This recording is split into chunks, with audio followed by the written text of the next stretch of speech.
pala ikaw ay mag-exercise, kumain ka ng tama. Pero pagka mayroong kang anger, pait, sa kalooban, selos, inggit, mga kung ano-anong damdaming masasama laban sa kapwa, you are putting yourself at risk. Ito'y bunga ng pag-aaral ng mga dalubhasa sa kalusugan.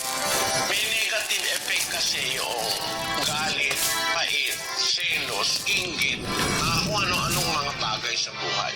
Kaya ipinapaalis ng Diyos yan. Dahil tayo unang-unang makikinabang doon sa 4 ng Efeso 31. Basahin natin.